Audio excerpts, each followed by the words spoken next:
Okay, everybody, welcome to the Glad Show today. It's the first live Facebook show I'm doing, and I'm really excited to talk with my friend Alyson Noël.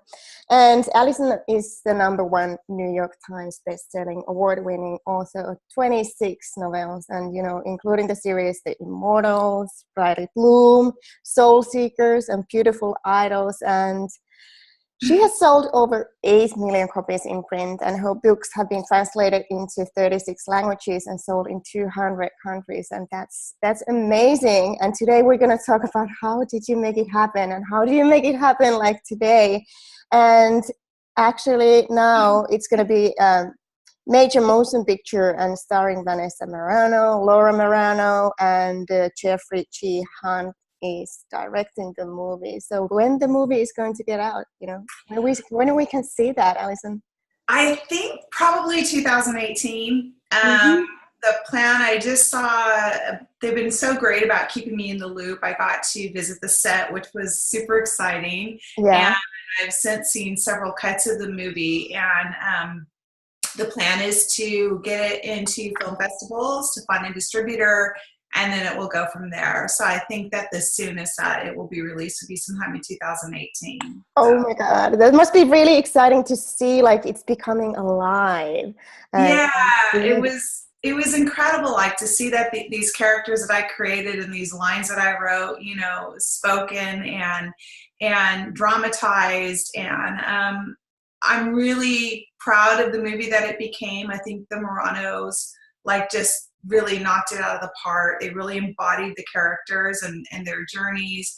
And I felt like the director did a great job, that he really understood what the book was about. And it's beautiful, the shots themselves, the way it was filmed, sort of the colors, this whole aesthetics of it. It's really a pretty movie to watch. So yeah, I have high hopes for it. Me too. I'm really excited to see that. And was it something that you really dreamt about before? Like, did you think about, like, this is really a big dream of yours, like your book is coming into a movie and, they're going to make it as a movie. So was it something really important to you, or something that you dreamt about, like, for a long time?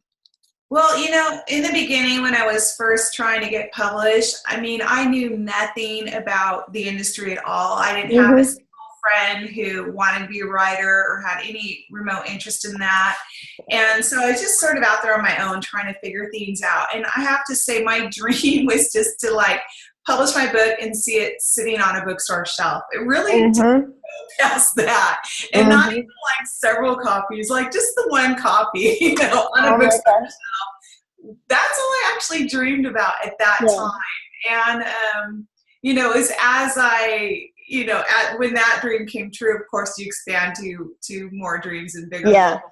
And I started learning more about the industry as well. And it certainly became a dream of mine early on to have my books adapted. And I've had 16 books optioned for film. Wow. This is the first one to actually, get filmed and completed. And it's really due in large part to the Moranos, Vanessa Marano, and their mom, Ellen Marano. They optioned the book 10 years ago. I met them 10 years ago. They were, I think Laura was 10 or 11 years old. But I knew that, I don't know, I just had faith in them, and they've had the book for 10 years and they never gave up. And so the result is we have this movie today. They made it happen. Wow. It's about consistency, right? Consistency, passion, and not hearing no, not taking that as the final word, to just find your way to the yes. Yeah. And I think that's probably one of the reasons that you have become so successful, because you've been doing the work so consistently and not listening your inner nose or nose from the publishers, and you just kept going. But can you tell me a little bit about your past and career, and how was it like before you had published any of the books and you just were kind of a aspiring writer? And how was it for you? Did you write when you were working for other jobs? Because I know you had multiple day jobs before you were able to kind of step out from there and become a full-time writer. So tell me a little bit about that journey. Yeah, I was, an aspiring writer for decades, really. I was a big reader as a kid. My mom was a reader. Our house was filled with books, and books were a really large part of my life. And I decided at 12 that I wanted to be a writer. But I didn't actually become one for many, many decades later. And due to a lot of reasons, really. I mean, one was I grew up pretty financially challenged. I was raised by a single mom, and so working and supporting myself was always my first priority. And I've been working since I was 12, babysitting, and then in a department store at 16. Mm-hmm. On and on since then. So writing sort of took a back seat to the necessity of, paying bills and keeping myself. Yeah. But it was always there, and it was something that I always dreamed of. And now and then I would take a writing class, whether it be like a community college or online, or I would play around with a short story that I had started writing. It really wasn't until 9/11 happened, and I was a flight attendant, and I was based in New York City, and everything changed obviously that day. And on a personal level, we got big pay cuts and had to start searching for bombs on the airplane, Mm-hmm. things like that. But I really was forced to take stock of my life. And, I was just burning daylight. Decades had passed, and I Yeah. really hadn't done anything to pursue this dream. And I Mm. thought, if not now, when? I literally was in a position where I felt like I had nothing to lose. Mm-hmm. And Yeah. so I committed, and I started taking it seriously. And I worked on this short story that I had started 15 years earlier. And I Mm-hmm. pulled it back out again. I'd always wanted to turn it into a novel. And it was a 2.5-year journey from making the decision, like, I'm doing this, to finishing the book, to sending it to agents, and publishers. I had no idea what I was doing. Mm-hmm. And, getting rejected by everybody. And Oh, then, wanting to quit and saying I was going to quit. And of course I didn't quit. And I would just, I realized at some point all I needed was one yes. I didn't need the approval of every agent or every yeah. publisher, just one.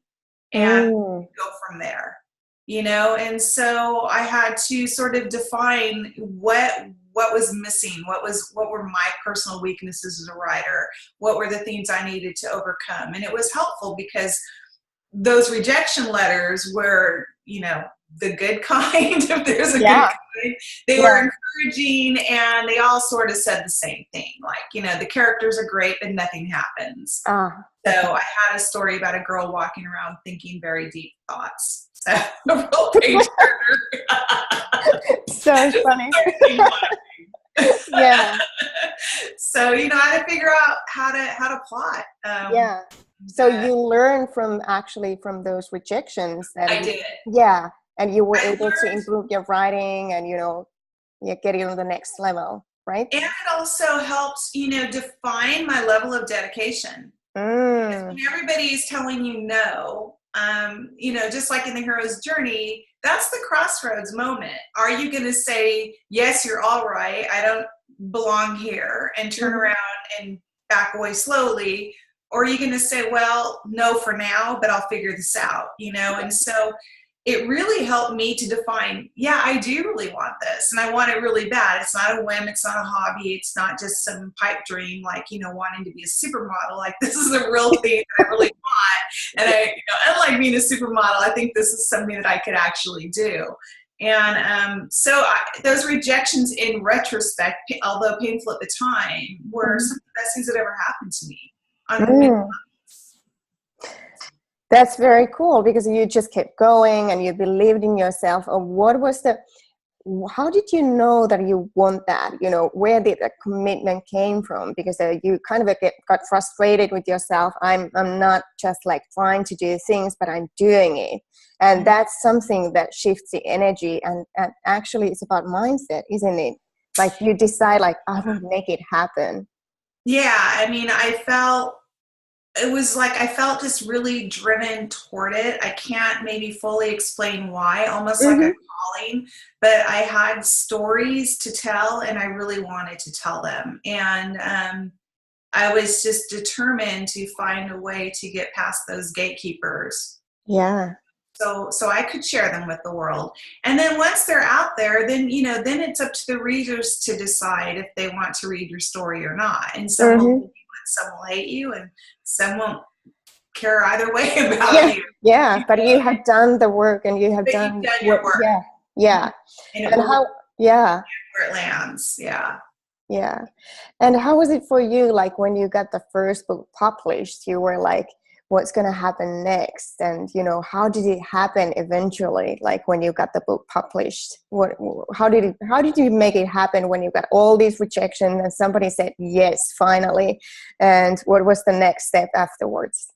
So I found my agent. I was taking a writing class online, and another writer contacted me outside of the class. Her name is Suzanne Dunlap. She's a published author now as well. And she said, I have an agent. I think he would like your work. Should I, put you in his path?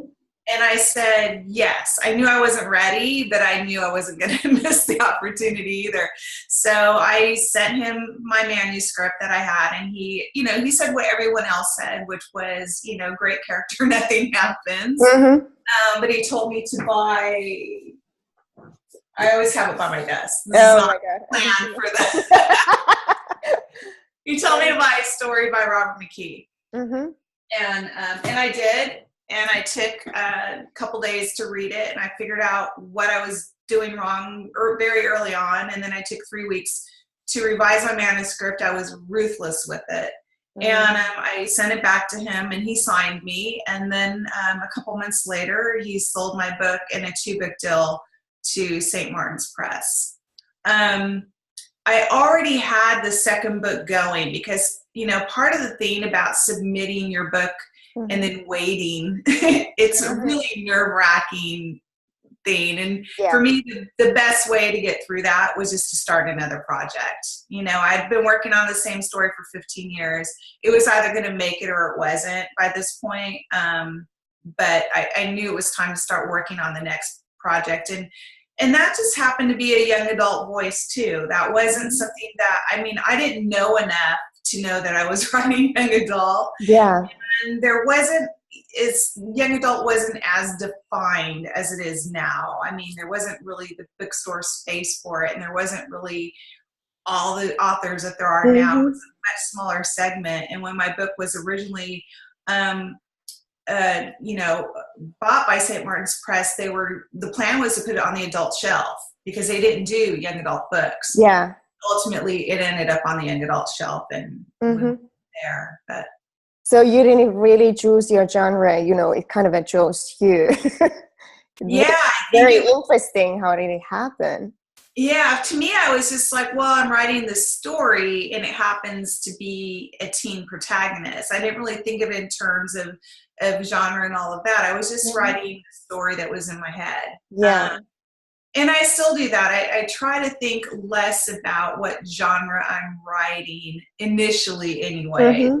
But the voice will determine, where the story goes. People will say like, oh, do you censor yourself more if you're writing for younger teens? It's not really like that. It's just that this younger voice is having different experiences than an older teen voice would have, or than an adult would have. So it just sort of naturally follows. So, how do you find your stories? How much, I know a little bit. Tell us about the research. What do you do, and how do you find the next story, and is it coming to you? Do you see a dream or something? Or how do you make it happen? How do you decide like what are you going to do next? Because you have done so many series and, different kind of stories. So how do you create the storyline? Early on, I was writing a lot about things that had happened to me, either directly or indirectly or loosely based on. I wrote, my first book was probably my most autobiographical book, although those actual events didn't necessarily happen. It was the sentiment of the character. That was very much my journey in high school. Fly Me to the Moon was my one adult book. It's about a flight attendant living in New York City. I like to say I did over a decade of research for that book. later, it sort of became like with the Immortals, it was more, and that was my first fantasy series. It was more about this feeling of grief that I had. I had lost 3 loved ones in really short amount of time, and then right after that my husband was diagnosed with leukemia, and I nearly lost him, and I was just really overwhelmed in darkness and grief, and I was trying to make sense of it, and I was trying to make sense of this journey that we're on and what it means, and how death is physically, I don't get to physically have contact with these people again, but I still feel their essence, and what is that? And so it was me trying to heal my grief and make sense of it that gave birth to that whole series of books. So I find at this point in my life, I've mined my life an awful lot. So it tends to be coming from things that questions I have, ideas that I'm grappling with, stuff I'm trying to make sense of will, spawn a whole world of characters, and I send them on that journey. And then by the end of it, like by the end of writing the first book of the Immortals, my character who had lost her family was feeling a lot better, and I also was, Yeah. We sort of cathartically healed together. So they're usually reflective somehow of my life in that way. Yeah. And that's why it's so authentic, your writing. Like people can really relate to it and engage with your writing. So because it's like you're kind of channeling yourself and your authenticity through your book. So in that sense, it's amazing. So I think it was like in one interview you said like that what do you think about your passion and purpose, and you just like this saying about change and be the change you wish to see in the world. And how do you feel like you are changing the world? Do you have that you are following your own mission or your purpose, and you this kind of with your books you're doing the service for the world and changing the world with your books? Do you feel that it's that way? Yeah, I mean, that's the hope.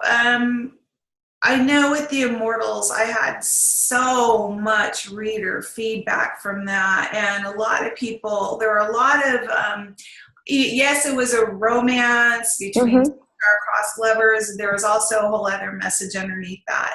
And a lot of people really got it. They got what I was trying to say with it. And I heard, all kinds of feedback about how it helped them cope with the death of a loved one, or help them see themselves differently, or help them direct their thoughts in a way that would better serve them. And that's all I wanted, to come from the book, was put this idea out there that your thoughts are powerful, and the things that you think and the way that you behave, they have an impact on your own life and the people connected to you. So, I think we all have that power to leave a mark daily, minute by minute, how we interact with each other, how we're talking to ourselves. There's energy behind those words, whether they're written words in a story or words that we speak to each other, and they matter and leave an impact. Yeah. And you know what, that's something that I have found from my own life, like how much influence we actually have. Because before I did my own changes and transformation in my own life, I felt like I don't really, it doesn't matter that we're doing money and I don't have a voice. But now I realize like how well we are connected and how we can all affect when we choose to do that and are willing to serve and give, but also receive. Like it's of course like two-way street, but it matters so much, like what we put out there and meeting people and what we say and how we meet people on the streets and anywhere. So it totally changes the thing, like when you change your perspective in that way. And especially with the teenagers, so it's like they struggle a lot nowadays, and many teenagers are looking for themselves and they don't know who they are, and their parents, they don't know how to support them. So your books have really huge influence in teenagers' lives, and I think that's great because you change so many lives and you have your fan base and you're getting like letters and messages all the time. So what are these teenagers, what are they usually saying to you? Do they like write long letters about their own life and how you have been influencing in their lives or something? Tell us a little bit, like what kind of messages you get from them. Um, all kinds of messages. A lot of them will tell me about like how they came to find my books. And it's always really nice when you hear from someone who was not a reader. You know, I think every author who writes for kids or young adults gets those messages. And I know they're the ones that we really cherish because you know, that then your book becomes an entryway to them reading more books and other books and more stories and other stories. And I know as a kid, you know, books were a huge source of solace for me. And so, you know, they'll write about that. They'll tell you that, you know, that experience allowed them to maybe escape a difficult time in their life or to sense of a difficult time in their life, which is really the reason why we're writing them too. Yeah, yeah. We're all grown up now. I know. The chain reaction. But, you know, in a lot of ways, you know, the questions never end and the trying to make sense of things never ends. And yeah. so, you know, it's such a nice back and forth. You know, when I was writing, when I was growing up and as a reader, authors felt so distant and, you know, like these gods on thrones that you couldn't ever have contact with. And so it's nice now with social media to have all that. And doing book signings, of course, face-to-face is always best. But to have that sort of immediacy where you can share your love of books and other people's books and talk about that. And it's a tight community and it's nice. And usually, like, how do you do the research? Like, of course, like, because it's like a fantasy world. So what kind of research you do? You wrote to me that you've been doing workshops and you've been doing shamanic journeys, and, you know, that's fascinating. Like, all kind of a research. Like, how do you usually research and how much time do you use that? I did so much research for my fantasy books, like way more than I have to for, you know, one of my realistic contemporary books. So it's usually just involved like, you know, going to a particular city or eating at a particular restaurant. You know, it's just like an extension of your life. But you know, like for the Immortals, it's a fantasy world, but it's based on some, you know, real concepts. And so there's a running theme of reincarnation throughout that series. And so I wanted to learn more about that. And so I could write about it respectfully and see what that was like. And so I did several past life regressions with Dr. Brian Weiss. I did a couple with him, and then, you know, a local practitioner. And the things that I saw were fascinating. Whether they were real or not doesn't matter to me. It fed the world of the story and the way that I needed it to. I took psychic development class with James Von Krog, which was really cool. And, you know, for the Soul Seekers books, I took a class in shamanism and we journeyed to the lower world and, you know, met our spirit animals and all of that, everything that I have learned through those different endeavors found their way into the book and hopefully, you know, help to flesh out the world and make for a more real, you know, grounded experience. I love that.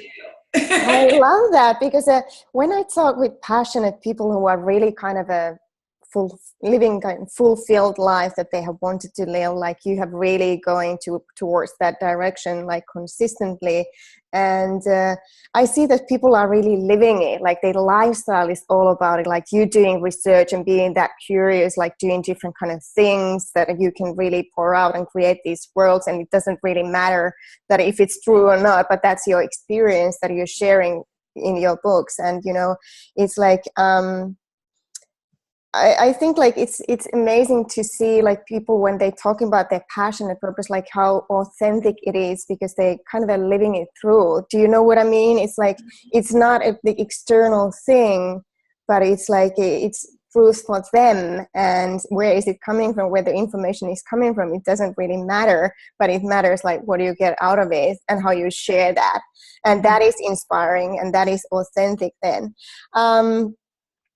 So what is your kind of a guidance, because many people struggle with their creativity and they are like they feel that they're stuck and they can't make things happen that they want to do. They know that they are creators, you know, writing the books or doing something or going to social media or building their businesses. And you know, I think like creative people feel a lot and feeling can really stand in your own way if you allow them, because the mind chatters and feelings can really lead your life if you allow that to happen. But you found that determination that you just like, no, I'm gonna do this anyways. Like I've been standing in front of myself for 15 years and now it's time to make it happen. Where did that come from? Because I know it's happening with people's businesses, in their lives, with their creations, and you know, suddenly you just get enough and you decide like, no, I stop doing this and I move forward and start making things happen. And what is your guidance for people who are really feeling frustrated with themselves and they don't know how to find, always it's not about how to find time. I don't have the time for it. You know, that's the that's the usual. Or Yeah. I don't know how. I don't know what is the outcome, and they feel it's a fear of failure. You know, it's like I'm failing. Maybe I'm not good at it. You know, maybe it's not for me. This is the inner world, like why people are staying stuck. What is your guidance for these people? Well, you know, as someone who allowed myself to be stuck for many, many decades, and you know, my life was fine. I was happy enough, you know, but it wasn't the dream. Mm-hmm. And I just reached a point where I just got sick of it. And you know, you start small. Okay, it's not going to happen tomorrow. You're not going to write the book in a day. You start small, and you have to get comfortable with being uncomfortable, and you have to get comfortable with uncertainty, because there is no guarantee that what you're doing is going to pay off. Yeah. And you have to make yourself and this thing that you want really badly a priority. And you have to realize that nobody is going to go get this for you, that you have to go get this for you. You're the only one that can do this. I hear a lot, every writer hears this, and let me tell you, it's annoying to all of us. I've had everybody from all walks of life tell me this, you know, I would be a writer too, but I don't have the time. Well, I know. I didn't either, and either did any of my friends, and, you know, it's not like we had more time. We made the time. And Yeah.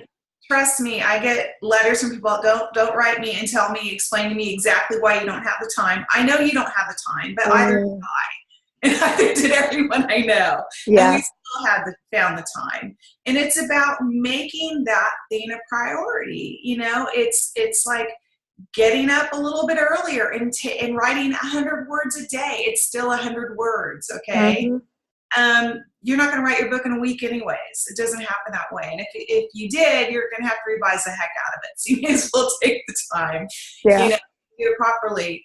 And I think it's just about, it's okay to make yourself a priority. It's okay to make this dream a priority. Sometimes when I really committed to it, I had to say no to invitations. I had to not, you know, ignore phone calls from friends. I had to, you know, because I knew that if I pick up that call right now, it's going to break my flow. Yeah. And, you know, and you have to make it okay to do that. And maybe not everyone in your life is going to respond kindly to that, but you also want to be around people who support you and your dream and what you're trying to do. And so I think, you know, just allowing yourself the space to go after it and to make mistakes and to fail, because those failures, you know, really taught me a lot. I'm in retrospect, I'm glad they happened. Yeah. And I think we talk a lot about fear of failure, and that was certainly part of it. But what we don't talk about is fear of success, which I think is also a big part of it. Yeah, I've recognized that a lot with my clients, with myself. You know, so many people are dealing with that. What if it happens? Because I think fear, you know, not everybody is going to stand up and cheer when it happens for you. Yeah. And it does upset the balance of things. And suddenly you went from a person who was their struggling friend to their friend that has achieved this thing. And it can rock the boat. And so I think that's as powerful of a deterrent as fear of failure is. I mean, for me, I already knew what failure looked like. I was failing myself, Yeah. every day.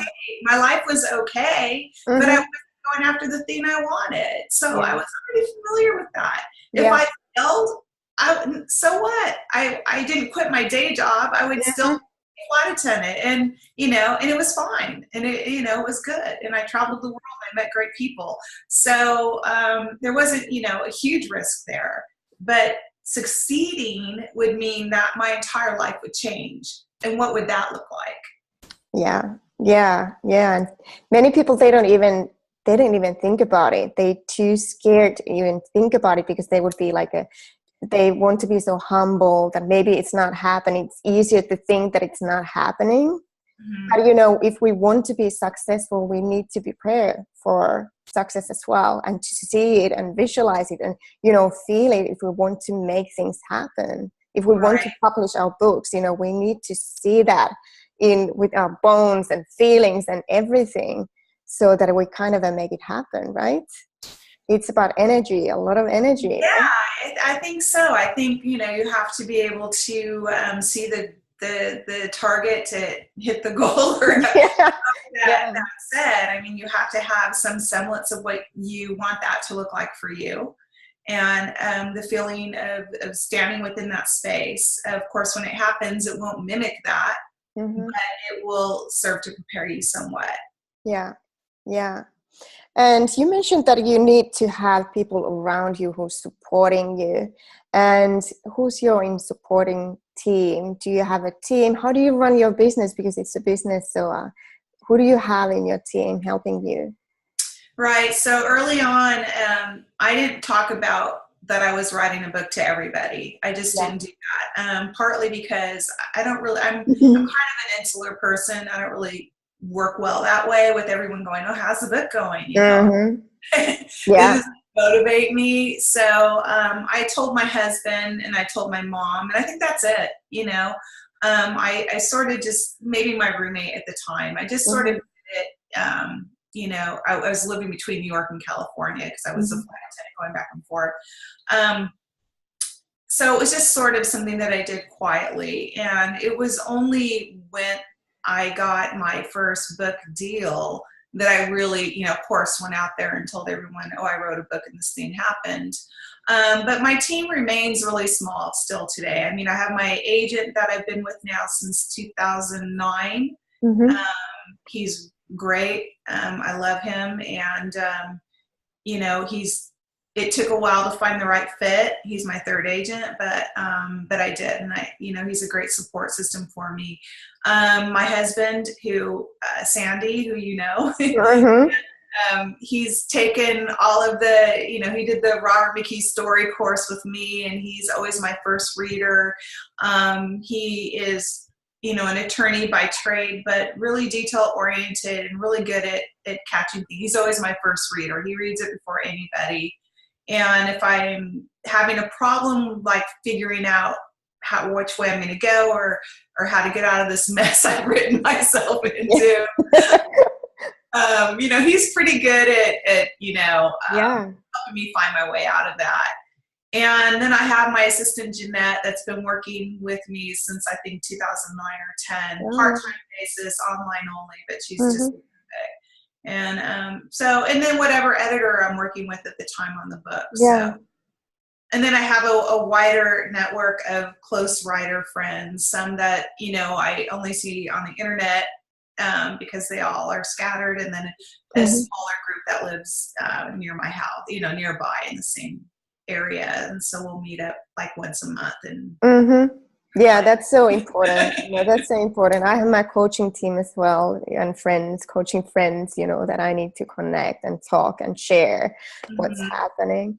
So tell me a little bit about your habits. Do you have a clear structure, like when you're writing and you just like go to your cave and start writing? How does it happen? Looking at the cave. How do you make it happen? Because what does it require from you to make it happen so that you get the book written and you have sold the book and you need to write it and so what are the habits? What are your daily habits and what happens Yeah. then? That took a while to figure out. It's actually a good question because it took a while to figure out. With my first book, clearly it took me, over 15 years to. Yeah. I had no habits. I had no structure. I didn't know what I was doing. I didn't know how to do this. And so when I got the 2-bit deal, I knew we were going to be 15 years to do the second book. And, I think I had, oh gosh, I don't know, 6 months or something like that, 8 months. I don't remember. Somewhere between that and a year to turn it in. And I kind of panicked, because I didn't have a system. And so I just worked myself to death and I finished it really fast. Yeah. And then I was like, okay, that was probably unnecessary. I just put myself through. Yeah. The wreck at the end of it. And of course I took the time to, go over and revise it a bunch before I actually turned it in. But along the way, and by listening to, other authors that I admire and how they manage prolific careers, I came to this sort of thing that works for me. And that's generally to write, I set a daily word count. And depending on, kind of if my life is in kind of a slow phase where I can just completely devote to the work, or I'm a little more, have a few more things going on, it's anywhere between 1,500 and 3,000 words a day. Okay. And I'm a full-time writer. I stopped flying many years ago. So it's manageable to do that. And, sometimes it takes all day to get that. And sometimes it comes quickly. No 2 days are ever the same. And some days it's 3,000 words that need to be deleted the next day. Yeah. And sometimes it's workable and it's a real place to stand on. So every day is different. But basically, I wake up and I go through my emails and social media and all that. It's such a big part of it now. And, have breakfast with my husband and then maybe, work out at home. And most of my life takes place within my walls. Yeah. And shower, and then I come down to the cave and I'll go through social media one more time, and then I get to it. And I keep track. I usually, write down each day and then work my word count, what I started with and where I ended with and how many words that was. And I keep track of it that way. And so a first draft usually can be written in 2 months. Wow. First draft, though. It's a lot. Yeah. But it just gets the meat of the story down and something to work with. Yeah. But you really self-monitor yourself and you know yourself so well now, how long does it take? But, you learned that via your own experience. So via practice, you need to create this kind of a system in place because otherwise it's draining you, or you work too much, or you don't work enough, and, you can't meet the deadline. Hitting your deadlines is it's important, I'm not late. I've never been a late deadline person. Everyone's counting on you. They've slotted your time and when your book's going to come out and the whole production schedule. And so you can really throw the whole thing off by being late. A little late, it happens, but tremendously late. Yeah. Wow, that's impressive. That's really impressive. Yeah. So, tell me a little bit about writer's block because it's fun. Writer's block. Yeah. Writer's block. What is that? Is it even existing? Yeah, I don't like to say, oh, I have writer's block. I think it's become this sort of mythical monster that we're all terrified of, and I don't want to give it that sort of power.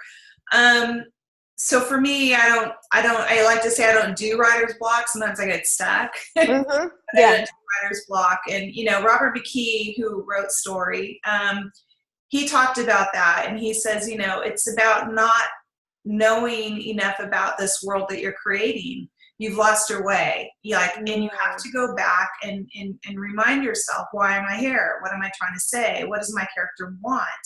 And if that doesn't help, just do more research. And that has never, failed me. I mean, I've definitely been stuck before, but that method has never failed me to get back into, why I decided to do this in the first place, and then to spawn, the rest of the story.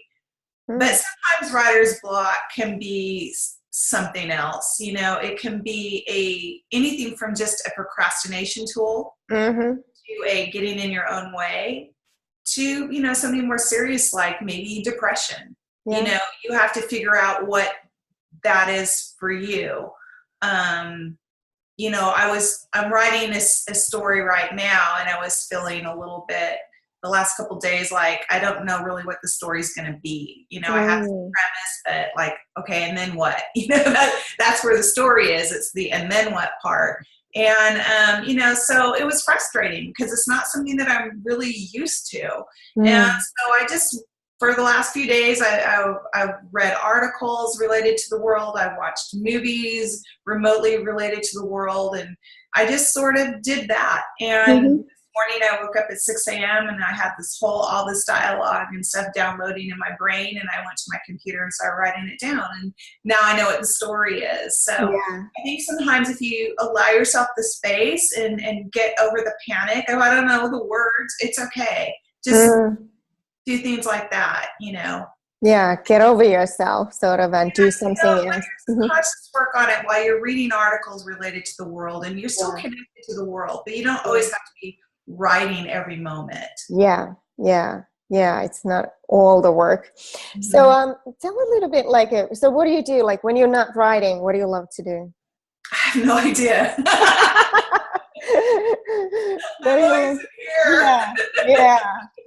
But you travel a lot, and reading a lot, but it's like the stories, you I love to travel. Yeah, I love to travel. Exploring. That's exploring the world, and before I was a flight attendant, and then as a flight attendant, and then I've been really lucky with this career. I've traveled. I think I've toured on 5 or 6 continents. So that's been an amazing part of this journey.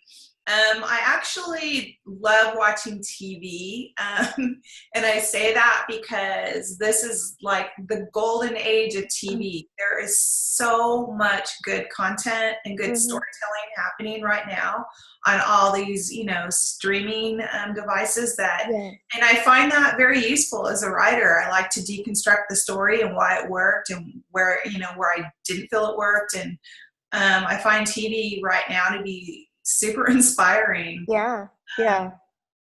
And then just generally, hanging out with friends, having people over. I love having people over and cooking dinners. And actually, I don't cook the dinners. My husband. I knew that. I was like, I'm gonna. Like, anybody knows me knows I just lied. So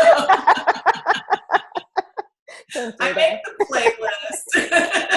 I light the candle. Okay, that's enough. That's good enough. So at the end, what is like, how would you encourage people to go after and start taking action and really making it happen? What are the first small steps? Get over yourself and start doing things. If you have the calling, you need to listen to that, right? You do. And, I'm a pragmatic person. So I, keep your day job. Like, don't jump off the cliff. Yeah. I stayed, my first book came out and I was still a flight attendant. I stopped being a flight attendant when I think it was my 3rd book deal. So I'm pragmatic in that way, like we have to support ourselves and people have mortgages and things like that. But make time for that dream. I mean, you deserve it. You're worthy of it. You did not come here to fail. You did not come here to dim your light.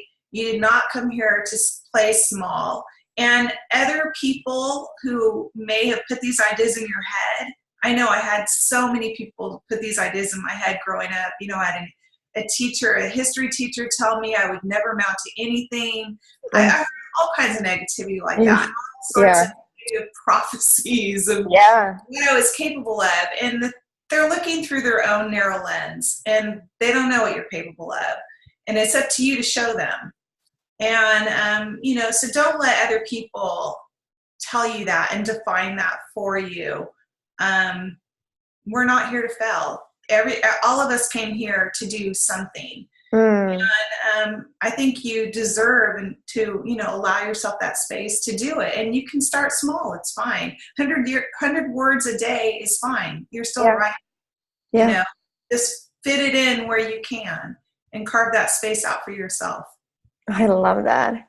That's such a good advice. I love it. Thank you so much, Alyson, to having the time to talk with me and sharing your wisdom to the world, because it's like there's a lot of wisdom here, like what you have shared today. So thank you for coming and joining and connecting with me. So it was good to see you, and I'll see you soon. And for the rest of the people who are watching this, the next Glad show is coming out next month, early November. So I'll see you then. Bye-bye. Thank you, Jenny, for letting me Thank be on the you. Glad show. It was awesome. Thank you. Bye. Bye.